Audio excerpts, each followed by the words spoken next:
But hold on, we're not done yet. Let's see what else the Quran says about Allah. Okay? Let's see what the Quran says about Allah. Chapter 4, verse 142. The hypocrites, chapter 4, verse 142, would deceive God, but he will deceive them. See, they think they can deceive God, but God outdeceives them. When they stand up for prayer, they stand carelessly to be seen of men, and they remember God but little. All right. Okay, let's see what else. Okay. And I'm going to go into his biblical parallels to show you why this man really needs to step down as an elder. Okay, 10:21. Okay. Chapter 10, verse 21. And when we make people taste of mercy after an affliction touches them, lo, they devise deception, makrun, against our communication. Say, Allah is quicker to deceive, makran. Surely our apostles write down what you plan. Did you catch it? Once they devise to deceive, Allah outruns them. He is swift to deceive them even before they get a chance to deceive Allah and those who believe in him. Okay?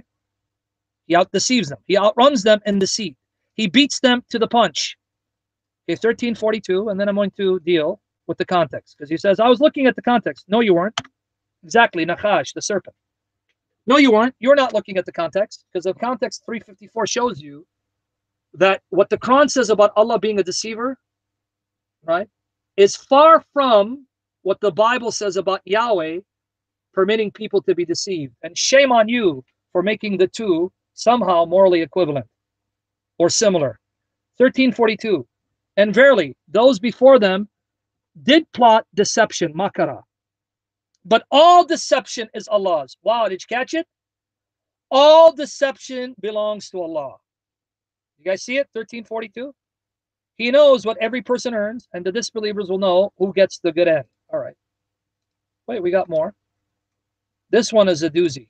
799. Chapter 7, verse 99 of the Quran. Chapter 7, verse 99. Now let me know if it's putting you to sleep, guys. Chapter 7, verse 99.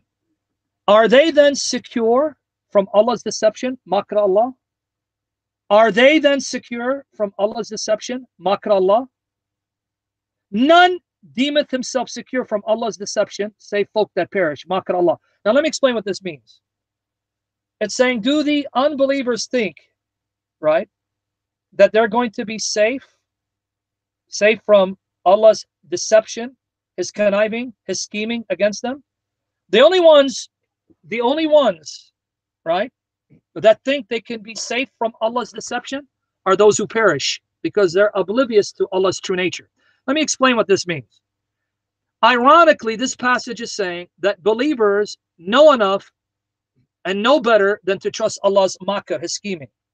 Believers know that if Allah schemes, if Allah decides to use makr against you, you have no hope. So they know better than to feel secure from Allah's makr, his scheming, his conniving, his trickery.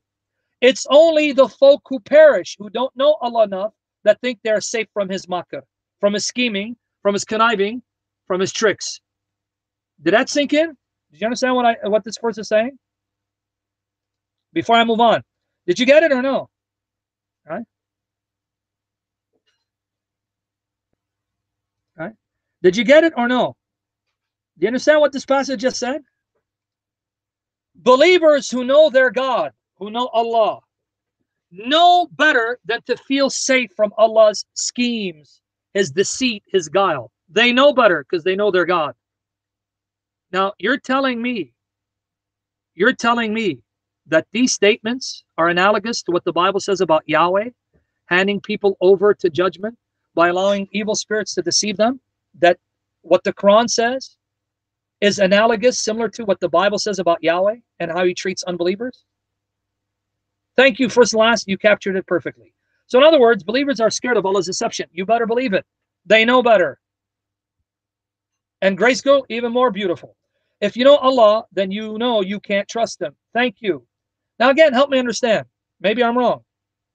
Are you telling me that these statements of the Quran are similar to, analogous to what the Bible says about Yahweh and how he treats unbelievers? Okay. Now let me tell you what this sounds like. Let me show you and tell you what this sounds like. Okay. Here you go. And I'm going to address the false analogies with the Hebrew Scriptures and 2 Thessalonians. John 8:44. You are of your father, the devil, and you want to do the desires of your father. He was a murderer from the beginning and does not stand in the truth, because there is no truth in him. When he lies, he speaks from his own nature, for he's a liar and the father of lies. Lying is second nature to the devil. Revelation 12:7-9. Right? Actually, Revelation 12:9-12. That's what I meant to say. Sorry. Revelation 12:9-12. The great dragon was cast out, that ancient serpent called the devil and Satan, who deceives the whole world. We'll just stop at verse 9.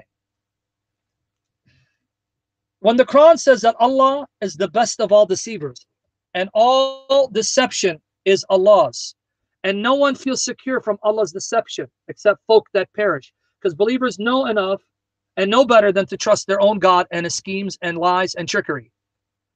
Does that sound like what the Bible says about Yahweh, or does that sound like what the Bible says about Satan, the devil? What does that sound like?